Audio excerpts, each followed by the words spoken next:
Então, Fernando... Muito bem, está hoje começando tem, mais um hoje tem. 50 a mais. Um mapa de navegação para quem já passou dos 50, nós já passamos. E temos aqui dois grandes ídolos dessa geração que também já passaram dos 50. Quando eu trago médico, eu falo... agora é sua vez, né?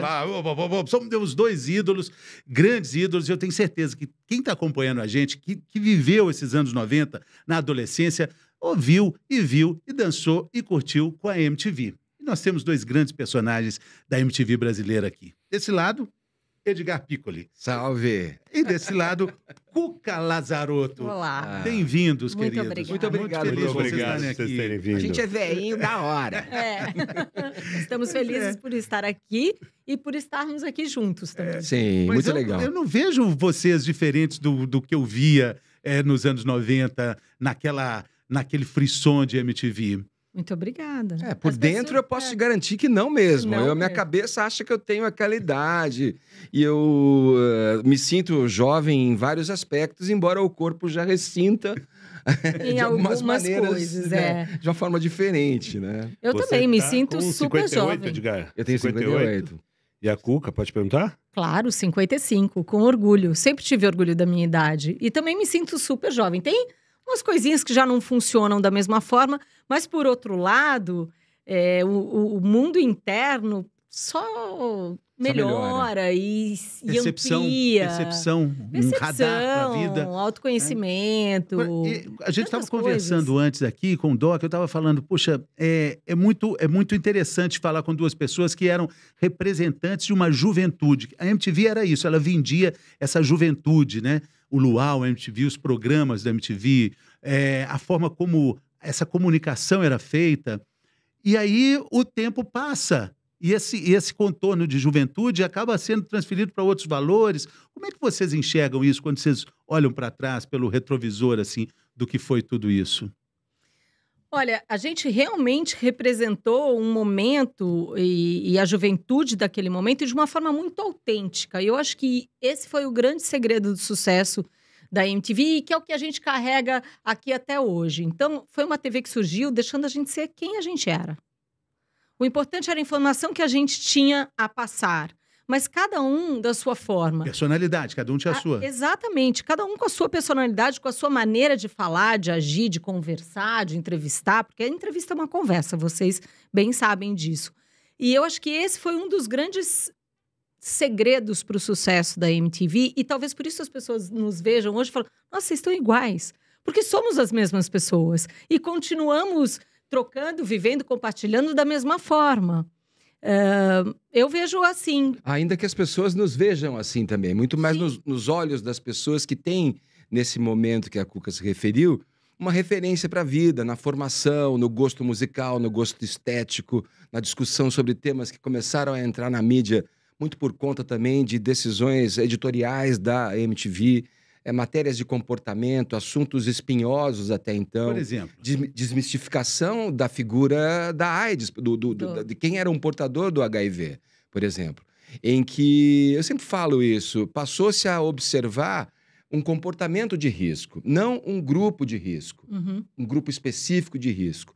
Então aí tem muita coisa embutida, por exemplo, de você tirar o estigma das pessoas, entender que aquele mal que estava tomando conta e que começava a fazer parte da nossa saúde, da nossa vida coletiva, não era uma questão de um grupo, de um gênero, era uma questão de um comportamento em que, independentemente de que grupo, de que lugar você se reconhecesse ali, um tinha uma culpa ou não tinha culpa, entendeu? Então, eu acho que isso, por exemplo, foi uma mudança no paradigma ali de como as doenças começaram a ser vistas ali. Com alguma responsabilidade muito grande. Você estava comentando comportamento, sim, né? E o uso da camisinha, do preservativo, isso teve campanhas e campanhas na MTV sucessivas nisso. Quer dizer, era o único meio, assim, que falava abertamente. Que falava abertamente e que resolvia. Bom, as pessoas estavam morrendo, né? Os ídolos estavam morrendo, né? Sim.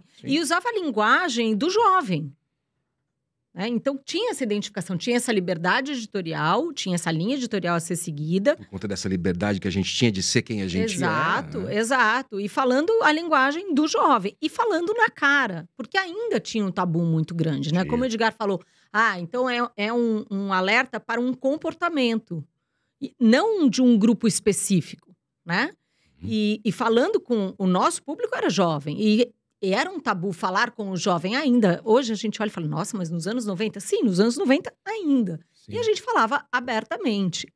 E teve, além, enfim, dessa que foi uma campanha que marcou muito e foi super importante, tinha uma que eu me lembro sempre, assim, desliga a TV e vai ler um livro. Sim. Como assim? Nós somos uma TV. E a gente mandava o jovem, vai, desliga a TV e vai ler um livro. Vai ler um livro. Coisa que você não imaginava ver em outra TV de forma alguma. Porque a TV misturava um pouco com o rádio, né? Você deixava a TV ligada e ia fazer as coisas, né? Uhum. Você recebia as pessoas, tinha festa que você deixava a televisão Sim, ligada. porque era só, assim, tinha os DJs, tinha as Principalmente campanhas, no mas era início, música. né? E principalmente no início também, quando era o chroma key e o VJ no estúdio com fundo eletrônico, né?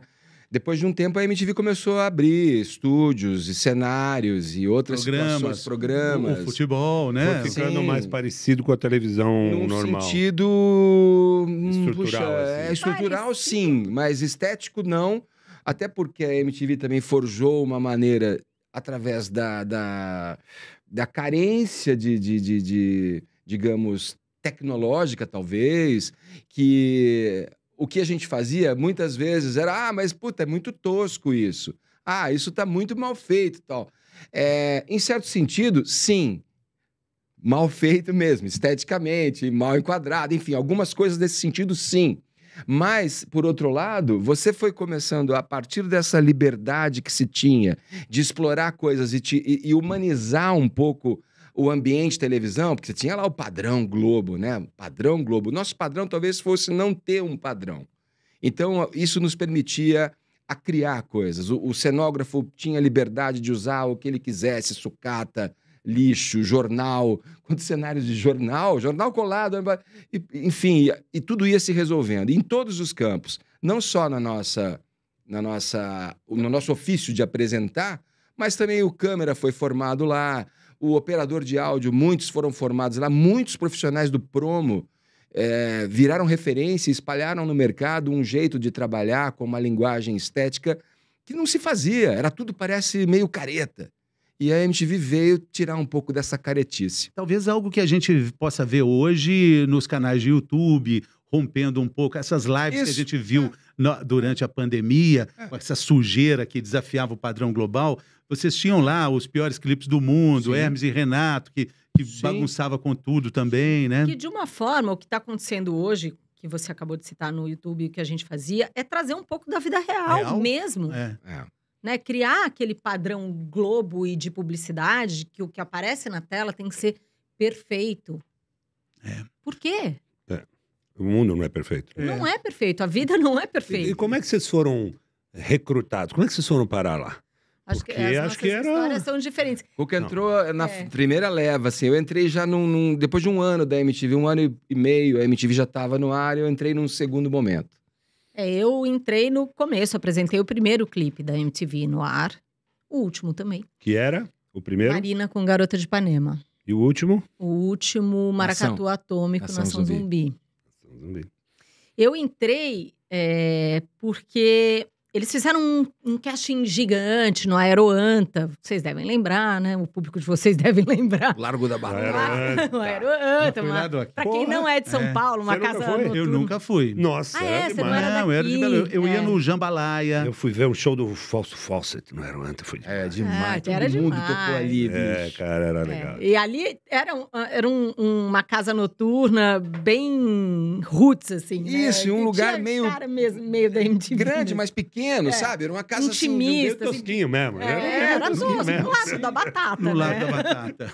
E eles fizeram um casting gigante e eu não participei. No final, eles sentiram falta de ter mais algumas personalidades, assim. Pô, tá faltando aqui uma pessoa, outra pessoa. Chamaram um produtor de casting. E eu fazia comercial de TV, fiz comercial desde os 3 anos de idade. E eu sempre trabalhei bem com texto. Caras e bocas eu nunca soube fazer. E aí o produtor me chamou, falou, tem um teste aqui pra MTV. Eu falei, Aí falei, tá bom, beleza, é texto, vamos lá. E fiz esse teste, eles aprovaram um maior número de pessoas do que eles realmente queriam pôr no ar, fizeram um treinamento ali e ali eu fiquei. Então, desde o comecinho mesmo, foi... Você era fanática por música, por exemplo, ou daquelas que decorava contra capa de disco? Não, eu história gostava de banda? Não. Eu me dava bem com a câmera. Eu gostava dela, ela gostava de mim. Eu sempre gostei de música, né? Como, principalmente adolescente, gente... E adolescente nos anos 80? E era uma, foi um uma privilégio, fase muito né? boa, né? Uma geração maravilhosa, né? Eu achei, eu era feliz e sabia, Exato. totalmente. Comigo foi diferente, eu trabalhava em rádio já vinha de comunicação, já tinha feito uma passagem em Campinas, minha cidade, desde os 17 anos trabalhando com rádio, com sonoplastia, operador de áudio, depois passei para locução, vim para São Paulo trabalhar na 89, a Rádio Rock. Já estava aqui em São Paulo, acompanhando festivais, os primeiros shows internacionais que começavam a vir para cá, para o Brasil, sistematicamente, já com agenda, todo ano tendo, assim, foi o início de tudo. Pô, vi vários shows ali, The Cure, New Order, no Ibirapuera, assim, sabe? Já trabalhando na rádio? Já trabalhando na rádio. E já tinham tido outros shows aqui no Brasil, né? Se eu for pular para os 70, Alice Cooper, o Queen já tinha vindo. Eu vi o Queen os foi shows. 80, Eu vi os shows, mas não trabalhando. Você já estava trabalhando. Já tava no rádio. Eu fui no The Cure desse Foi no The Cure, então. Foi. Depois teve Echo and the Bunnymen, Peel, teve uma série de shows que começaram a vir, descobriram o Brasil, né? Mas voltando como a história da MTV, eu trabalhava no rádio, era locutor da 89 FM, e o Fábio Massari foi trabalhar lá. Fábio, na época, trabalhava na área de... Acho que ele entrou na área de produção, depois ele foi mudando para... Na rádio ou na MTV? Na 89, Na isso. rádio, tá. Conheci o Massari na 89. E íamos nos shows, Aeroanta, Dama Choque, enfim. E aí, quando chegou a MTV no Brasil, ele foi trabalhar lá na programação, fazer a programação. O Massari é um cara da música, a enciclopédia, o reverendo e tal. E a gente sempre foi amigo do rádio. E aí eu colei na dele e falei, bicho, você tá lá, eu tô aqui, mas eu vou estar lá logo mais.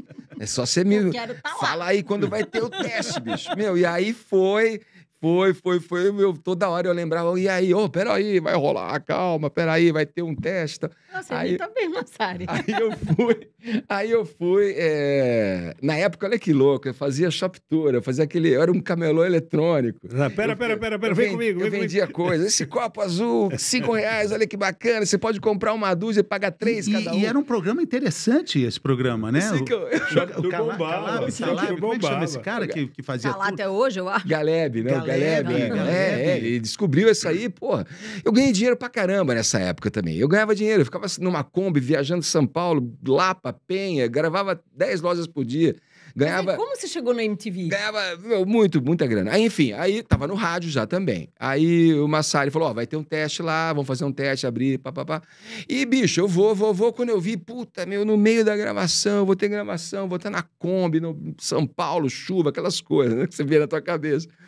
Aí deu certo, cheguei, marquei com a Paula Perim, que foi nossa Paula gerente Perim foi nossa à gerente, época. super. Aí cheguei lá, cara, de cabelo gel, assim, era cabelo meio comprido, fazia uma rabiola assim, cabelo com gel, aquele terno, com brasão, assim. Aí tirei o terno, pus aqui, fiquei com aquela camisa social.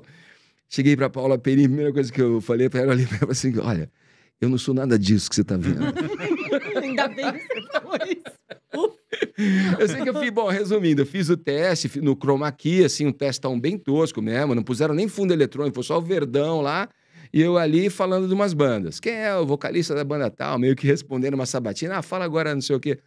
E desenvolvi ali. E você sabia tudo. Não, sabia, pra mim já tinha, isso era um fluxo do rádio já, eu tava tranquilíssimo aí, quanto a isso, ao conteúdo e tal. Aí fui pra casa, falei, caramba, né, meu, puta, será que vai dar? Será que, meu, gostaram de mim? Fiquei naquela, né? No dia seguinte, ela me ligou, era já no meio da tarde, falou assim, Edgar, nós queremos fazer um outro teste, porque aquele ficou ficou descuidado, vamos fazer um agora, simulando um programa mesmo e tal. Fui, fiz. Aí no Aí terceiro... você foi de Edgar. Aí eu fui de Edgar, Sim, mais sim. soltão e tal. Aí fiz. No outro dia, no dia seguinte, ela falou assim, Edgar, você vai ser o novo VJ da MTV. Caramba, Aí, que cara, aí legal. eu me arrepio até de lembrar, Que porque legal. eu tava no mundo que eu Aí você mais saiu do Shop sonhava. Tour. Shop Tour eu saí na hora. eu Fiquei na 89, ainda 2 anos, fazia o Flash Rock na 89 de manhã e depois ia pra MTV e gravava a tarde inteira. Cara, era a vida que um cara de 20 e tantos anos, 20 e poucos anos, devia ter 24 ainda, 25, tava querendo, né, pra si. E aí eu tinha tudo aquilo, foi um sonho pra mim. E você ainda tem uma outra fase que você fica também entrevistando esses grandes ídolos, né? Na MTV, sim. Eu fiquei, cara, acho que fiquei 14 anos e meio, assim, na MTV, ao todo. Eu entrei VJ, saí VJ. Eu fiquei 14 anos no ar, assim. 14 anos e meio, assim. E eu me lembro de passar... Me lembro, claro que eu me lembro. Tô mais de 50, mas não tô gaga ainda. Eu passei por muitos departamentos. Fiz programas de pop, que quando eu entrei já existiam com outros VJs. Eu assumi para fazer. Fiz programa de noite, de manhã, de dia. Fiz programa de auditório. Fiz programa de banda nova. Fiz programa de... fanático de auditório, disputas de fãs de bandas, fiz jornalismo, entrei para o jornalismo, fiz o Jornal da MTV durante muitos anos, fiz o Contato MTV com Marina depois, durante outros tantos. E nesse período que eu estava no jornalismo, eu tive a oportunidade de... Aí sim, já no estúdio a gente fazia entrevistas, né? O artista ia lá, os walk-on, né? Chamava, né? Eram os walk-ons, não era? Que tinha o walk-on, o artista entrava, deixa comigo, aí a gente fazia lá as cabeças e tal. Mas no jornalismo eu não. Aí já comecei uma coisa mais séria mesmo, viajar, fazer os press junkets lá nos Estados Unidos, na Europa. Eu vi um acústico do Lulu Santos, que você faz uma entrevista com ele. Fiz no estúdio, no estúdio. Uma coisa maravilhosa, assim. Eu nunca vi. Fui pro Rio. Ele estava muito gravando, bacana. Eu acho. E teve essa fase dos acústicos na MTV, né? Que fizeram também história, né? Ah, a Cuca pode falar dos primeiros, poxa. Não, na verdade. Você não estava lá? Eu estava, mas eu não... Lá. Eu estava ainda lá quando foram gravados os primeiros, mas eu não participei. O Gil, por exemplo, na Quanta, lá Não, em Cotia? Não. Pô, tiveram 2, desculpa, Cuca, eu tô falando um monte, né? Mas eu me lembro que tiveram 2 que... Eu tô aqui, eu sou sua fã, você sabe disso. Que serviram de piloto. Você não lembra que teve um da Legião? Legião, maravilhoso. E teve um com o Seal. O do Seal eu me lembro. Eu não Seal, fui, Crazy. mas eu me lembro. Isso. Seal? E acabaram ficando assim, eram meio que embriões ainda. A TV não sabia muito o que fazer com isso, as gravadoras ainda não tinham... A MTV Mundial também estava fazendo isso, né? Sim. O Brasil fazia, mas tem vários mundiais. Sim, mas assim, a MTV, né? ela, apesar da gente ter, de alguma forma, importado e copiado uma série de conteúdos e de formatos, a gente sempre fez com um DNA nosso, assim, sabe? Era sempre um recriar em cima, um adequar. E também foi criado muita coisa aqui no Brasil, que depois foi copiado lá fora. Inclusive, teve diretores nossos que foram chamados para ir para fora também, porque tinha realmente uma identidade brasileira. Era a MTV Brasil. Sim. Tanto que... 10 anos depois de que acabou a MTV Brasil, as pessoas, não, mas a MTV tá no ar. Não, mas não é a MTV Brasil. Que tinha mesmo um DNA, uma liberdade criativa, uma ousadia criativa e uma marca registrada, né? Um lugar onde os talentos podiam aflorar. E eles eram alimentados e respeitados, sabe? Não tinha, não, vamos fazer assim. Pô, mas eu tenho uma ideia que nem ele falou. A gente viu muitos profissionais surgirem, nascerem, se formarem e virarem referências nos seus mercados lá dentro. E isso aparecia nos nossos conteúdos, desde a vinheta, desde o roteiro, até a programação em si, os apresentadores, os diretores. Cabelos e roupas. Era 360, roupas, né? Era todo mundo. Até a própria padaria que fica do lado. Que nunca vendeu virou super famosa. Até hoje é referência à padaria da MTV, né? Que fica no bairro de Perdizes, né? Para quem não é de São Paulo, a padaria é famosa até hoje. Se até a padaria ficou famosa, imagina quem trabalhava lá, né? E é impressionante, né? Eu frequentei muito ali a padaria. Cuca passava meio batido, né? Não parava muito ali. Eu não parava muito, porque assim, que nem ele falou, eu chegava para gravar à tarde. Eu era a única que gravava de manhã. Ninguém queria gravar de manhã. Eu dizia, eu quero. Então eu era a primeira a chegar e meio-dia eu tava indo embora. Verdade. Então eu realmente não circulava muito. A gente era para 2 jovens, um jovem trabalhando à tarde, a outra jovem trabalhando de manhã, atingir assim ser conhecido, virar um ídolo. Como vocês lidaram com isso? Vocês eram muito jovens quando isso aconteceu. Olha... E vocês viraram Você ídolos. já tinha um trabalho não é? de público, de modelo, não tinha? Então, As pessoas já te mais conheciam. ou menos, Capricho não. já tinha feito, não tinha? Não, então, eu fui modelo de TV. Eu fiz muito pouco capricho. Eu nunca fiz Muito capa pouco. de revista. Não, eu fiz uma vez. O meu trabalho com a TV, com o vídeo, sim, foi desde criança, mas com comerciais esporádicos. Então, a fama Então, veio... o comercial, você pode até, a não ser que você faça o comercial do primeiro sutiã, você nunca tem fama. Exato, Tudo não bem. tem fama. Mas- Uma ou outra pessoa falava, te vi. Só que também eu tenho uma fotogenia e eu apareço bem diferente no vídeo, um tanto diferente. Então, as pessoas às vezes me olhavam e diziam, nossa, parece, né? Será que é? Então, a fama, claro que veio um reconhecimento e uma certa fama, mas a fama que eu tive, ela nunca foi gigante. O que, pra mim, eu senti confortável. Apesar da fama ser um reconhecimento do seu trabalho, você sabe, ela tira a sua privacidade, a sua Claro. independência. E, no meu caso... não aconteceu muito isso. Eu fiquei 20 anos em televisão, 7 na MTV. E realmente o que marcou foi a MTV, a cuca da MTV. E foi o momento que eu tive Total. a maior exposição. Mas essa fama nunca foi gigante. E isso sempre para mim foi confortável, porque a minha individualidade, a minha privacidade sempre teve um valor muito importante, assim, muito grande. Então, nos momentos que houve uma super exposição e não poder andar no shopping, que foi uma vez, eu falei, uau, que desconfortável isso, né? Uhum. Claro que tinha todo um outro universo, você ganha um monte de presentes, você vai a shows, tudo isso é muito confortável, né? Eu fiquei muito mal acostumado com um show, por exemplo. É bom Exato. Eu mesmo. acho né? ruim ter que pagar pra ir em show, bicho. E eu amo música, cara. Essa parte eu concordo plenamente. Como Pô, tinha assim? show de Tem que pagar graça, caro, bicho. pacas pra ir na área É VIP. isso. Não dá pra estar no backstage entrevistando. Essa parte isso faz muito falta, mais né? legal. E você, Edgar, como que você lidou com a fama, cara? Então, Cara, eu tentei sempre levar o que eu aprendi, enfim, até não de uma maneira sistemática para meu pai e tal, minha mãe, minha família e tal. Mas, cara, meu pai sempre me trouxe uma mensagem de que todos somos iguais, assim. Eu acho que numa defesa também, vai que ele, na preocupação de pai, lá fala, pô, acho que eles poderiam estar fazendo isso aqui, mas eu não tô conseguindo fazer. Então, mas ele tinha essa encanada que todo mundo é igual. E eu entrei nesse meio do rádio por vontade própria mesmo, assim, porque eu gostava do rádio, eu ficava com o rádio ligado em casa, ouvindo rádios de São Paulo, com bombril na antena para pegar as rádios aqui de São Paulo, para ouvir lá em Campinas, e eu simulava que eu já era locutor, eu tinha acho que 14, 13, 15, sei lá. E eu gostava disso. E meu pai veio com essa ideia. Então a fama, para mim, eu sempre tive o pé no chão, assim. Os meus amigos, que são meus amigos desde a infância em Campinas, tenho muitos ainda. Vou para lá, em todos os lugares onde eu ia, eu vou em todos. Sempre fui no auge, no melhor momento da minha carreira profissional, sempre fui, sempre transitei bem no público e sempre tive para mim que a reação de um fã mais estridente, assim, ela é o antídoto para isso é a tua reação natural, assim.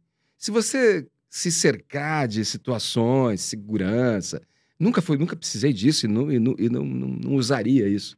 Mas parece que você cria um ambiente onde o fã fica, pela dificuldade de chegar, então a histeria, esse tipo de coisa. Então eu sempre fico, calma, peraí, vamos conversar. Descendo lá da escada, na escada tinha os MTViciados, eles estavam todos os dias lá. Ficou amigo de... Nem conheci esse termo. A gente ficou amigo de todos ali. Todos. Então eles ficavam todo dia tirava uma foto. Deve ter criança lá, que hoje não é mais criança, que deve ter 365 fotos de cada um que entrou na MTV durante aquele ano ali. Mas E era uma relação de muito carinho, né? Mas eu sempre lidei assim, cara. Eu sempre pus a bola no chão e falei, pô, peraí, vamos conversar. E você quem é? Você que... eu sou tal. Então, por que você faz? Legal. Pô, Edgar, que legal o teu trabalho. Eu falei, pô, é legal o meu trabalho, né? Eu adoro o que eu faço, cara. Segui isso, tô nesse lugar onde eu queria estar. Você também pode estar onde você quiser, o que você gosta de fazer. Aí começava uma conversa, aí também a coisa, tipo... Deixa legal. num outro nível, né? Deixa num outro bacana. nível. Quando eu entrei na MTV, a Cuca falou um pouco desse... Quando ela estava falando da tua seletiva, que você entrou lá, eu me lembro que... sempre falo isso também. Como eu entrei um pouco depois, a MTV já tinha um time. Então tinha o cara do metal, o loucão, a gata, a outra maluca, do reggae, ou do funk... Quando eu entrei, a primeiro tijolinho que saiu na Folha de São Paulo, assim, foi assim, enfim, um cara normal. Porque eu era o cara o vizinho ao lado, assim. Todo mundo tinha que ter, até você não sendo nada. Nós éramos os normais, né? Um mocinho, uma mocinha. Assim, até você não querendo esse rótulo ia cair de alguma forma em você. Porque alguma coisa você tem que ser. Talvez por isso que você pôde transitar E aí, tanto, bicho, porque... aí, cara, o rádio me trouxe essa coisa de ouvir tudo. Então eu fiz programa de música brasileira, eu fiz de rock, eu fiz de pop. Cara, eu fiz programa de jornalístico, eu fiz tudo o que eu podia fazer. Tanto que quando eu saí, eu fiquei mal pra caramba, chorei, foi triste a minha saída de lá. Mas não tinha mais o que fazer. Aí tirei uns 2 semanas, fui pra Noronha, fiquei enfiado lá. Contemplando a natureza. Contemplando, e depois que eu entrei no Multishow. Agora, essa coisa desses privilégios, né, que a fama traz, né, tem uma frase lá no Projac que é muito boa, que diz o seguinte, que cidadania é todo mundo ser tratado igual o povo da Globo. Basicamente é isso. Essas portas que vão se abrindo e você se acostuma com elas, né? Sim, você sabe. Você sabe bem, você sabe bem. O próprio Chico Anísio tinha um personagem que ironizava isso. Bozó, né? Bozó, eu sou da Globo, eu sou não sei o que da Globo. Mas isso é real mesmo e a gente... É legal, não é hipocrisia dizer que não é bacana. É um reconhecimento num show, pelo trabalho, cara. Sim. Ficar num camarote, Não, né? e tem alguns trabalhos, assim, ser VJ da MTV é um trabalho que carrega um status, glamour, tem um status, pô. Eu me lembro de chegar na Tailândia, imigração. Você trabalha? O que você faz? Eu sou VJ da MTV. Uau! Então, assim, em qualquer lugar que você aparecesse como ser VJ da MTV, era uau, né? Como chegar num carro da Globo no interior do meio do nada, em qualquer lugar desse país. Sim. Né? E olha, nesse ambiente de show, festival, não tinha pra ninguém. Não. Era MTV. Um artista da novela da Globo talvez não causasse a histeria, o frisson que um VJ... dependendo do ambiente onde você tava, aí era... Popstar mesmo. Como é que a gente conversa sempre com pessoas que vêm aqui e falam sobre esse saudosismo, né, da época. Quem esteve aqui e fez uma entrevista muito bombástica foi o Marcelo Nova, do Camisa de Vênus. Marceleza, Deixa que meu filme eu mesmo queimo, né? Cara, eu gosto de queimar meu filme. Ele é muito bom. Mandou super bem. Ele é bom de prosa pra caramba. E ele falou uma coisa assim, que todo mundo fica achando, na minha época que era bom, na minha época que era legal. E que ele acha que não é bem assim, que toda época é bacana, mas se a gente fizer um paralelo aqui do que era a música brasileira, vou nem falar da música internacional, que não tenho capacidade para isso, mas a música brasileira, no final dos anos 80, início dos 90, o rock brasileiro, os meninos de Brasília chegando, né? Era melhor mesmo, não? Sem falar de saudosismo. Olha, eu vou pedir a palavra antes, Não, até porque eu tenho favor. muito pouco para falar frente ao que ele tem, mas eu concordo com você, assim, pro meu critério e até pro meu gosto, realmente era muito melhor. Musicalmente, em termos de melodia, de poesia, de produção musical. Mas eu vou deixar o Edgar falar, porque ele tem muito mais conhecimento para isso. Antes do Edgar falar, que é o seguinte, e por que acabou? O que fizeram de errado que não teve uma... Eles ficaram velhos, pô, envelheceram. Não, mas tudo as bem, gerações, né? Não reciclou. O que aconteceu? O que O rock brasileiro, aquela onda maravilhosa, arrefeceu? Depois de Los Hermanos, talvez, ou Raimundo? Cara, poderia fazer um tratado aqui. Eu não me arriscaria a isso, mas na o que mesa me você é o ocorreu mais quando você começou a capacitado. fazer a pergunta, eu falei, lá vem, né? Vou ter que falar sobre isso e tal, né? Sabe comida ultraprocessada? A comida orgânica. A comida ultraprocessada. Uma você consome, você tem um resultado no teu corpo. A outra você consome, você tem um outro resultado no teu corpo.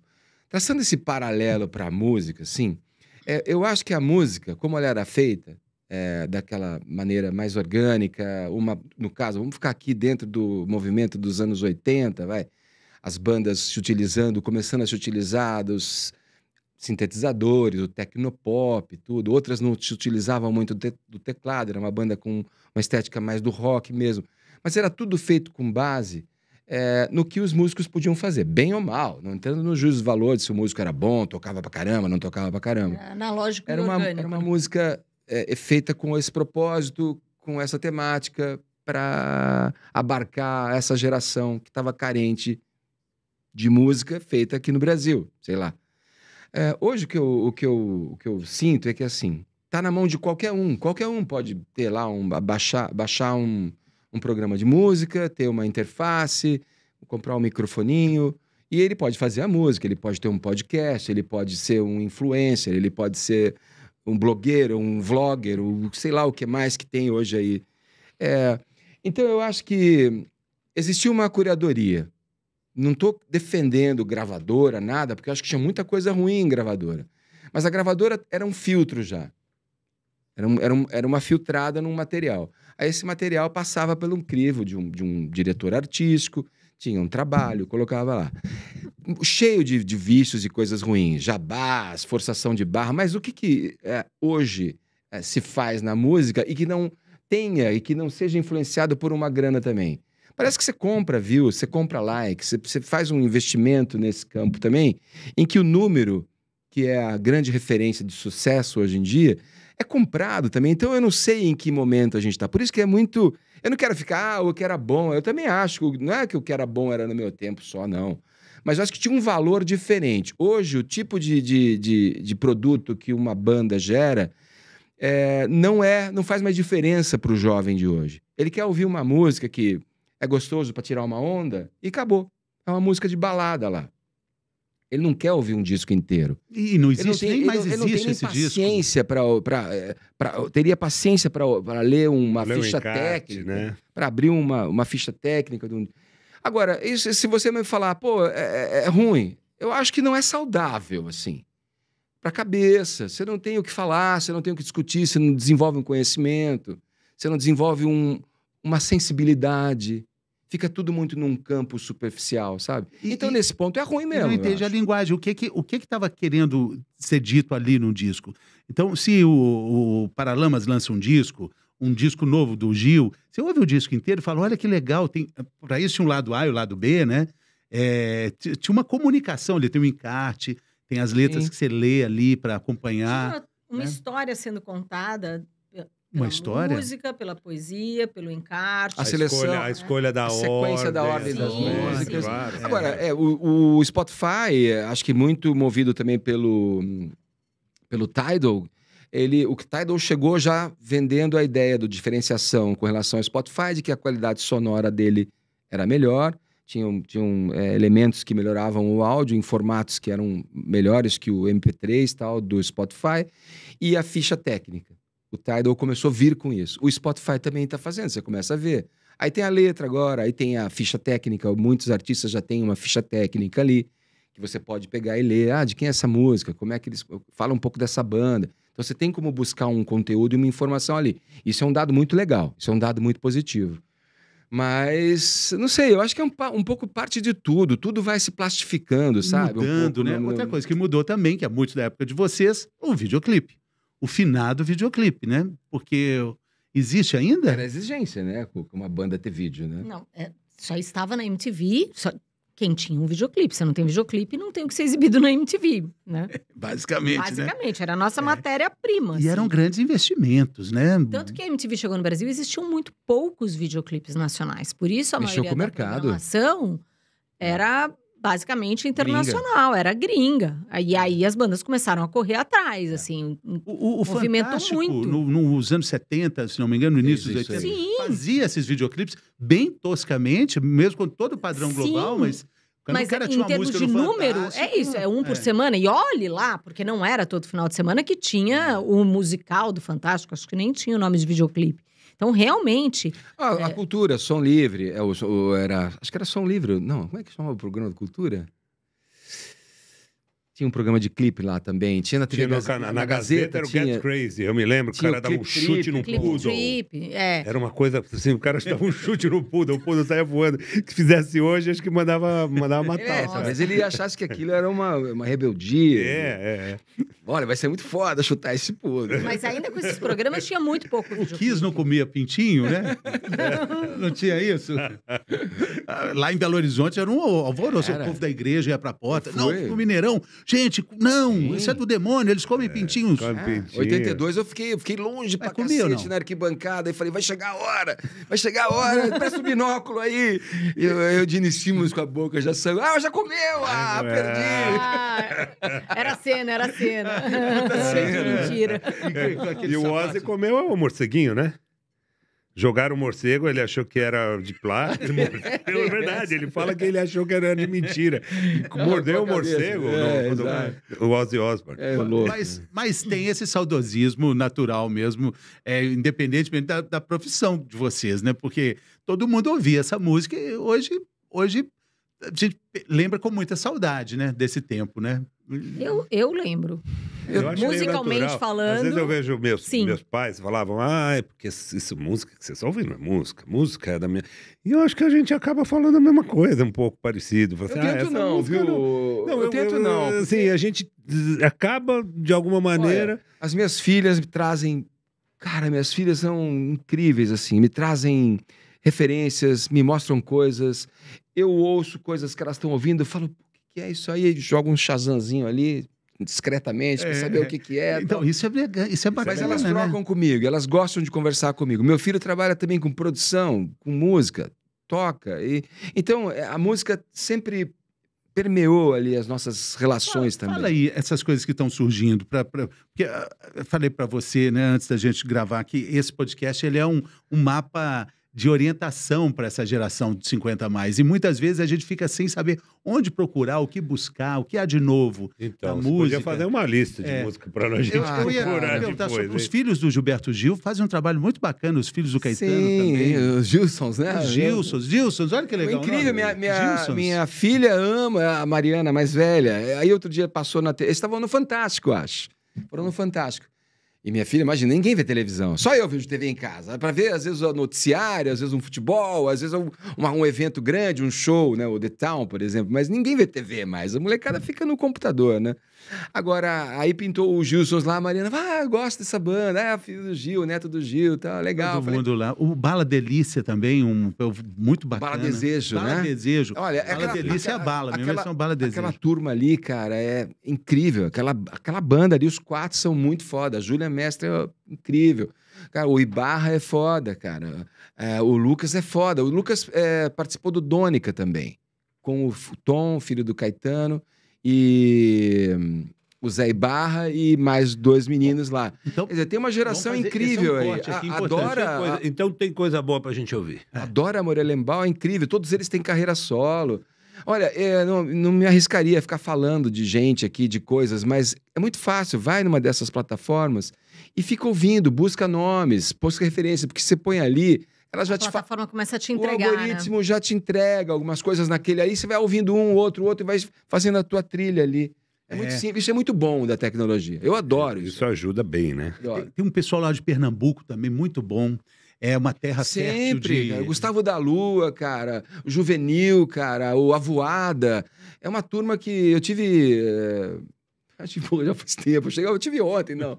Faz 1 ano, porra. E tem o pessoal da Coreia também, né? Que tá lá em Olinda, né? Cara. E tem uma galera incrível, cara. Meu... Coreia ou Tailândia? Coreia, né? Coreia, música pop coreana. Né? Essas eu não acompanho, cara. Diz que é agora acho que a banda mega pop sucessos, mais mas eu também não é? acompanho. É K-pop. O titio aqui não acompanhou muito esse movimento. Porque bem ou mal, todos esses nomes que o Edgar acabou de falar, é uma cena de música brasileira criativa, bem produzida, que tem uma pegada nova e pessoas que estão fazendo coisas bacanas. Da mesma forma que tem o pessoal que você também citou, que estão ali só no computador, criando coisas, mas sem essa veia musical, poética, realmente. Então, acho que tem de tudo um pouco. E o fato de você, do algoritmo, das plataformas, irem te ajudando a construir um caminho...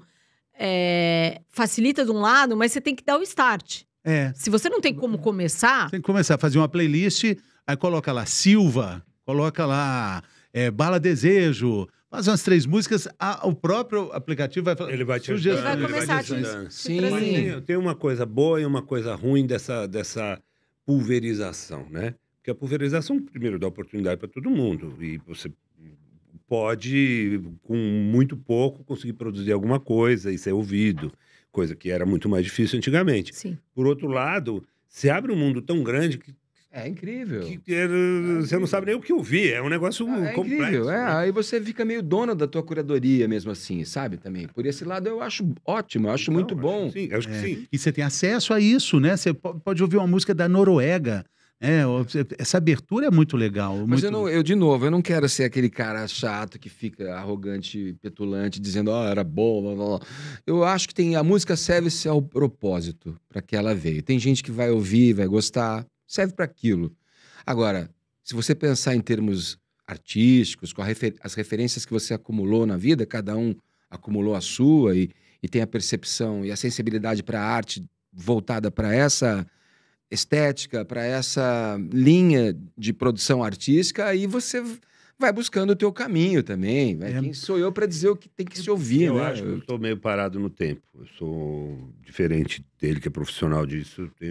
Eu vou operar. Mas eu amo as velharias. Eu amo as velharias eu só ouço as velharias. Eu ouço uma velharia, às vezes meu adoro, filho me põe cara. um negócio, eu falo, opa, deixa eu ver, mas é pouquíssimo. Mas é impressionante como essa moçada, esses nossos filhos, têm um ouvido antenado, assim, parece uma parabólica maravilhosa, porque a percepção de trazer coisas novas, que né? tá com o fone dentro do ouvido Paciência o dia inteiro. Mas também eu acho de que a gente garimpar. tinha isso também, Fernando. Tinha, né? A gente tinha.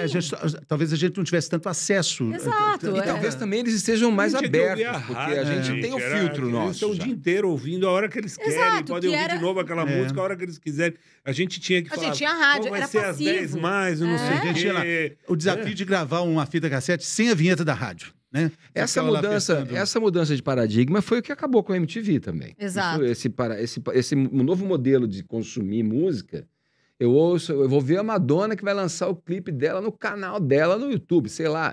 Por que eu vou ficar esperando o Disque MTV às 6? Eu vou pedir, voltar pra casa Nossa, correndo vou ligar, pra- vai dar pra ocupado ficar pra cacete. esperando.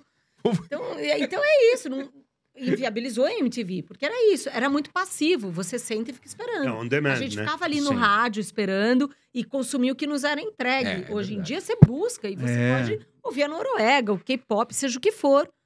Essa curadoria chegava pronta pra gente. Interessante isso, porque no esporte, no futebol, isso acabou também com os programas esportivos da segunda-feira, na hora do almoço, que todo mundo corria para ver se foi pênalti ou não, como é que foi aquele gol. No domingo à noite, já existe, acabou o jogo, você já tem tudo. Tudo. E esses programas Durante da o TV, jogo, durante você o já jogo, tem, vamos checar o acabou com vídeo. tudo. Imagina como é que isso destruiu o Globo Esporte da Globo, por exemplo. Acabou. Olha, eu me lembro que às vezes a gente terminava o programa Bem-Estar, eu e o Fernando, com um baita do estúdio, aquelas câmeras enormes, com toda a estrutura, que era uma coisa Que faz grande, pouco tempo. grandiosa. E aí terminava, aparecia uma adolescente com um pau de selfie. Lembra disso? Sim. Com uma câmera do telefone. Falando, tô aqui agora com o Fernando Rocha, o Fábio Tuíris, acabaram de gravar o programa. Isso. Chacoalhando a câmera. Sim. Falava com a gente. Isso saía no Globo.com. Pra pôr na janela do Globo.com. Isso, janelas. se bobear, Milhões tinha de mais views. visualização do que As Exato. janelas, as negócio janelas. assim. E era sempre um adolescente, sempre alguém assim, um brinco aqui, uma tatu ali. Era uma Luna coisa assim, Dalama. era um pouquinho meio assim, Contrastar. fora de padrão para contrastar. E falava e chacoalhava o bagulho de propósito. Essa Então, coisa de shorts, cara. Shorts é o fast food, meu. O slow food é o orgânico. Vamos pôr o programa inteiro aí que eu quero ver. 2 horas de programa. Que maravilha. Estou pronto, pode E de soltar. alguma forma, aí a relação com o tempo era mais saudável, né, doutor? Porque hoje em dia é ansiedade, burnout, Cara, porra. pressa, rapidez, e ninguém simplesmente faz 10 coisas ao fica. mesmo tempo. O filho tá com o computador ligado, tentando ver não sei o quê, com o fone aqui passando outra coisa. Isso, tem faz 17 12 anos, coisas tem ao mesmo burnout. E não retém atenção em nada. E não não retém tá atenção focado em em nada. Então, assim, Tipo, desliga a por TV e esse vai ler um viés, livro, moleque. cara, né? Por esse viés, eu acho que era mais saudável. Radiola, não Tamo tem mais, ferrado. não tem mais radiola, né? Pra você ouvir o disco, né? Então, é um esforço para arrumar Radiola uma é o radiola. quê? Vitrola? É vitrola, é vitrola. Radiola. Lá em Minas, Tudo lá em você tem, Minas. né? Não, Eu tenho. você tem, é Radiola. diferente. Mas aí é, aí é o gosto, nível eu gosto. profissional. Mas Cara, é um eu dei prazer, é um prazer. pra Ju de presente no ano passado. Ela queria uma radiolinha, compramos a radiolinha. De vez em quando ela vai lá, ouve o disquinho lá, sabe? É gostoso. E é outro Mas e outra áudio, coisa? é outro áudio. Mas E tem aquela... tem que ter paciência, é isso, tem que ter acabou lá no ar, paciência. eu vou ali Fica lá e que- vou trocar pro lado é B. legal. É uma relação, cara. É um legal. apego, é uma relação. agulha, né? Que Você abre, você cheira o encarte. é muito Você bacana. ouve Eu o falei pro disco, Marcelo Nova você que eu lê a devia pra letra. ele. É Eu um devia incrível. pro adoro. Marcelo um direito autoral, porque eu peguei o disco 1 do Camisa de Vênus, levei pra casa, gravei, voltei e troquei pelo 2. Você falou pra ele? Falei, cara, desculpa, eu preciso te falar, era moleque, eu precisava ter os Agora, dois. Aí ele te xingou e te amou. Morreu Mas de você dar tem os risada, dois, ele é né? muito legal. Ele é. morreu de rir. vocês acham que tem, assim, envelhecer bem e envelhecer mal? Quando a pessoa está muito bem, fala assim, não, fulano envelheceu bem, fulano envelheceu mal. Eu acho que sim, no sentido de você conservar a saúde E a física, cabeça, né? mental, né, a tua capacidade de independência orgânica, cognitiva, administrativa da tua vida. Nesse ponto, eu acho que tem o envelhecer bem e o envelhecer mal. E aí depende de uma série de coisas, né? De como você se alimentou a vida inteira, de como você dorme, se você faz ou não esporte. Depende muito, muito do teu mundo emocional. Bastante sorte também. Muito. É. Sorte. Mas aí... Genética. Sorte cai bem, ó. Sorte cai bem, Uma mas também pitadinha de depende das sorte. escolhas que você fez. Não, claro. Né? Às vezes você faz as escolhas ótimas e dá um azar Naquele também. momento, E essas exato. escolhas incluem também as plásticas que você escolhe fazer ou não, né? Então, Que elas podem dar errado, né? aí errado. a gente pode ir para o envelhecer bem ou mal, né? Então, o número de procedimentos estéticos não significa que você está envelhecendo bem. Agora, talvez o número de procedimentos que você precisou passar por uma questão de saúde, aí sim. Uhum. Então, quando olham para ele e falam, nossa, mas você não parece 55, você está super bem. Tem gente que se ofende. Eu não me ofendo. Tem um lado aqui, que todos nós temos, né? Várias camadas, vários lados. Tem um lado que eu olho no espelho e falo, putz, esse aqui já não tá legal, né? Mas tudo bem. E, no entanto, outras pessoas falam, nossa, mas você tá igual. Eu falo, pois é, que eu não fiz nada, né? Sou euzinha mesmo, envelhecendo, não pus nada, não tirei nada, então sou eu, com a minha cara mesmo. Eu acho que tem, sim. Eu acho que, para mim, é bem claro, envelhecer bem e mal, porém, tem muitos quesitos envolvidos neste envelhecer bem ou mal. Eu cuido do meu pai idoso e vejo ali uma série de questões em que ele envelheceu bem e outras que não. Porque já não tem uma independência cognitiva, física, administrativa, mas, no entanto, ele está aí. Então, e o quanto vale estar aí, ou até que ponto vale estarmos vivos e de que forma, ou não.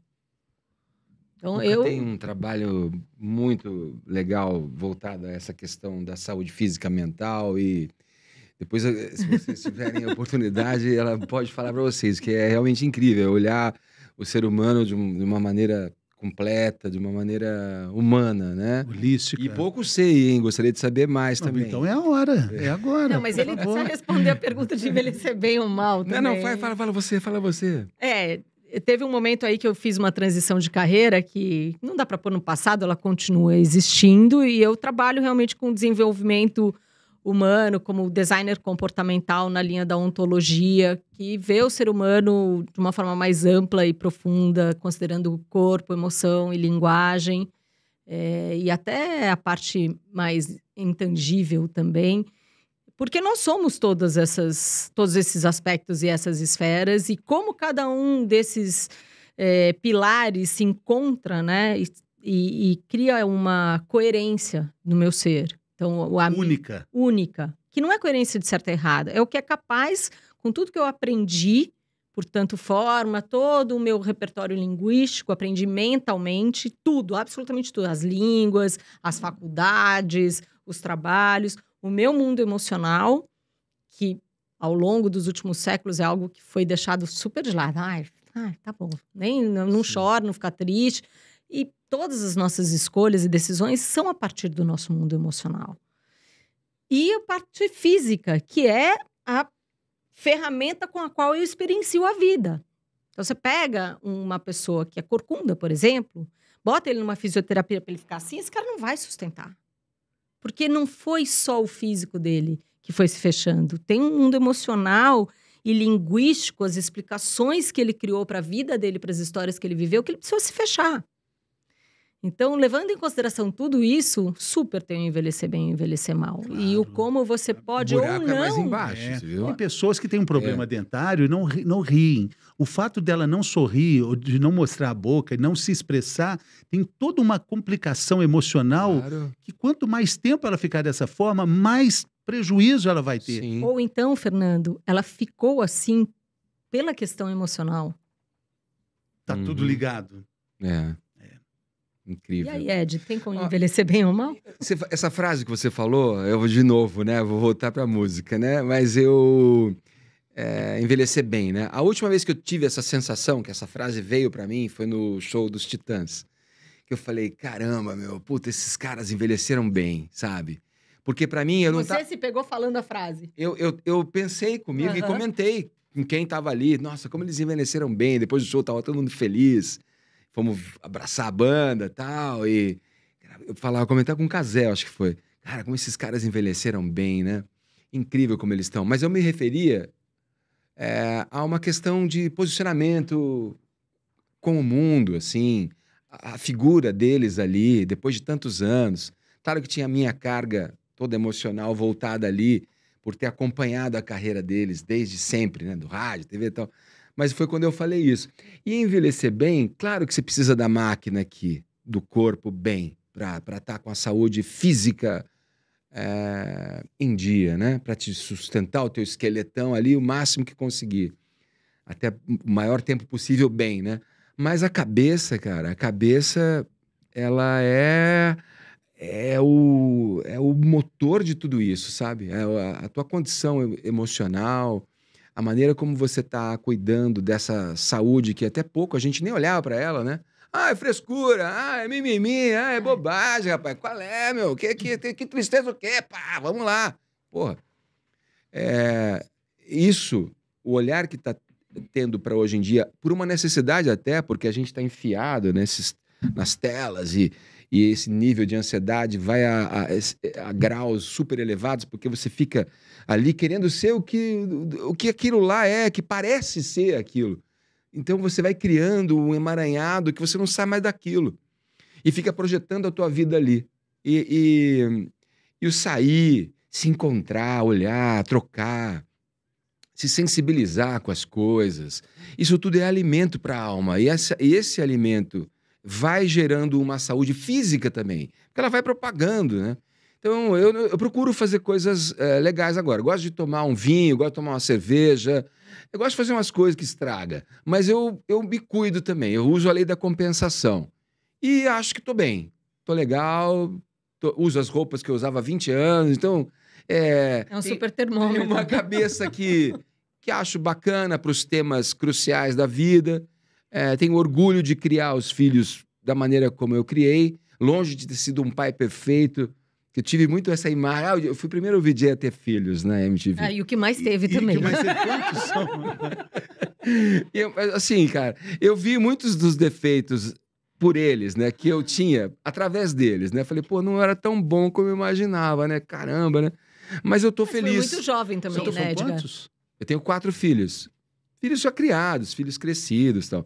Mas eu fico orgulhoso, assim, do resultado disso, sabe? Então, eu acho que eu envelheci bem, assim. Eu sinto que envelheci bem. Fisicamente estou bem, penso num mundo, tenho uma visão de mundo que me alimenta.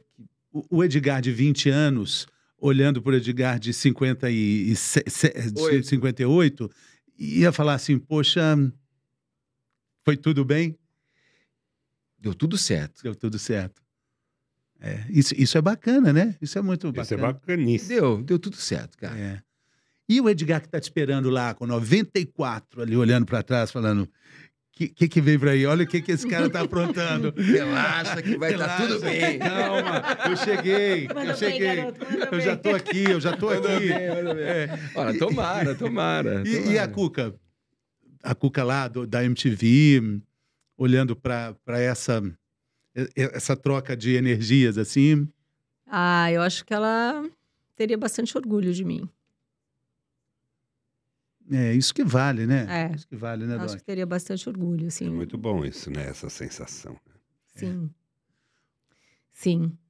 E eu penso que para a gente chegar nesse lugar confortável de se olhar e ter orgulho de si e se aceitar, né, até a construção desse amor próprio, assim, é bastante delicado e tem a ver com as escolhas. Tem muito a ver com as escolhas que a gente faz. E não são só as grandes escolhas, as pequenas escolhas que vão direcionando cada comportamento, cada troca, cada interação, ou até, né? Porque às vezes a vida traz assim, uau, ó, você tem 2 grandes trabalhos, qual que você vai fazer? Você fala, cara, e agora o que eu faço?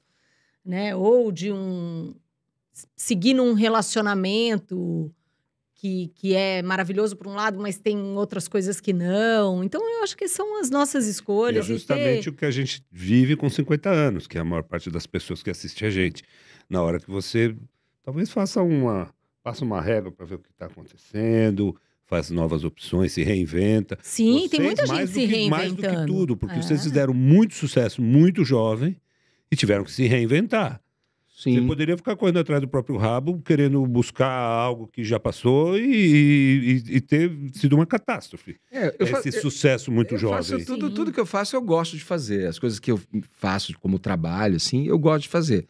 Mas eu confesso que eu tô meio assim, ainda meio sem entender muito esse sistema aqui. Vocês... Bom, não, o Fernando montou isso aqui, saiu da TV também, de uma grande emissora, a maior emissora do país. Equilibrando os pratinhos, né? Fazendo a roda girar. Eu né? não consigo ainda, não dei esse clique ainda, não. Eu Mas não sei, eu também não. sempre acho que o que eu vou falar, mas vai interessar as pessoas? Eu sempre acho isso. Eu fico com a síndrome do impostor, assim, falando aqui. Mas eu sei que eu tenho muita coisa a contribuir. Eu poderia fazer várias coisas, vários conteúdos, em várias frentes. Mas eu também não a ideia de produzir. Vai, produz aí, põe nessa Big Tech aqui, alimenta conteúdo, joga conteúdo aí, põe. Pô, cadê o meu no fim do mês? Não sei, peraí, vamos ver se vai dar. Não monetizou ainda. Peraí, não, mas tenta de novo, coloca mais, vai. Aí você acaba virando um escravo de si mesmo, assim. E isso é muito louco. É um momento muito louco que a gente está vivendo, né? Falando de se reinventar. Antes de vir para cá, eu estava na casa de uma amiga, aqui na Doc Lobo.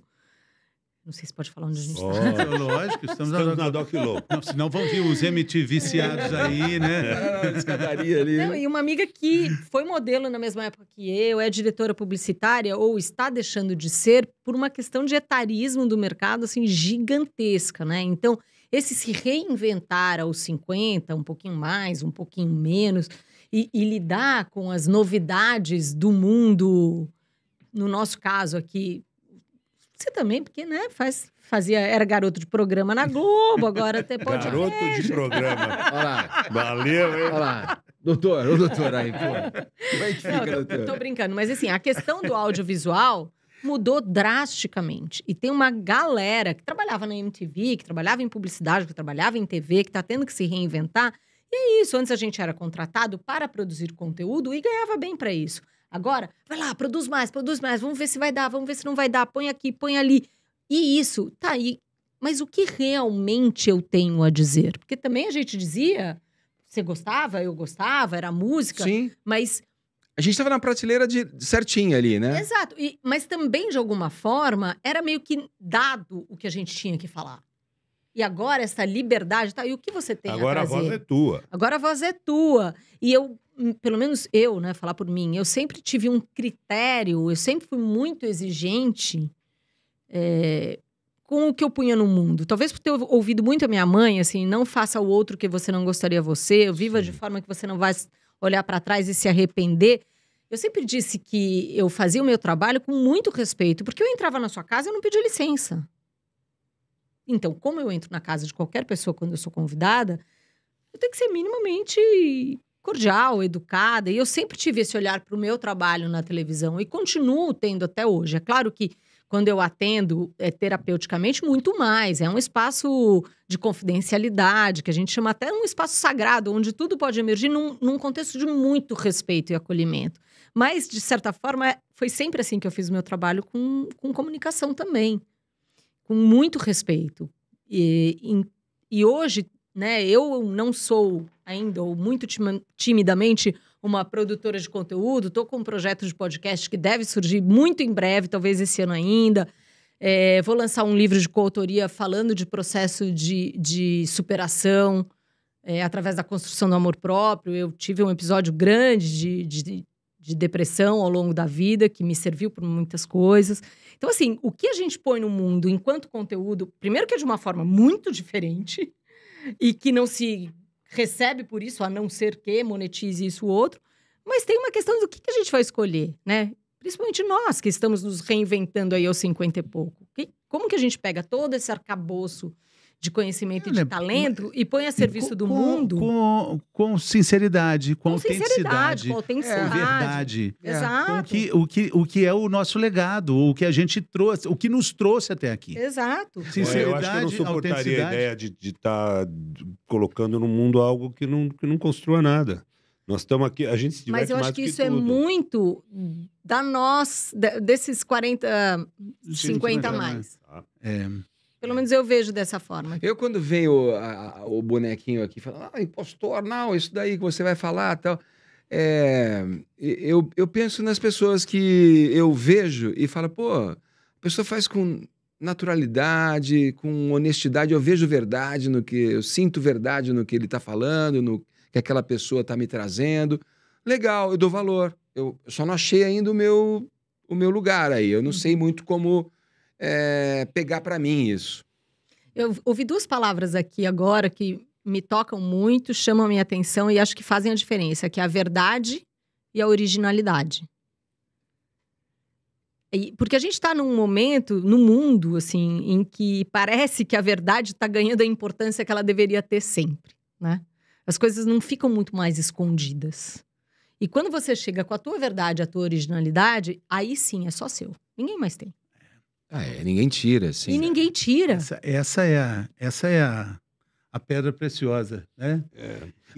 Desculpa, mas olha que doideira. Puta, lá vou eu estragar a coisa tão bonita que você falou. Quem falou que você vai estragar? Não, mas veja, é isso. A essência é essa.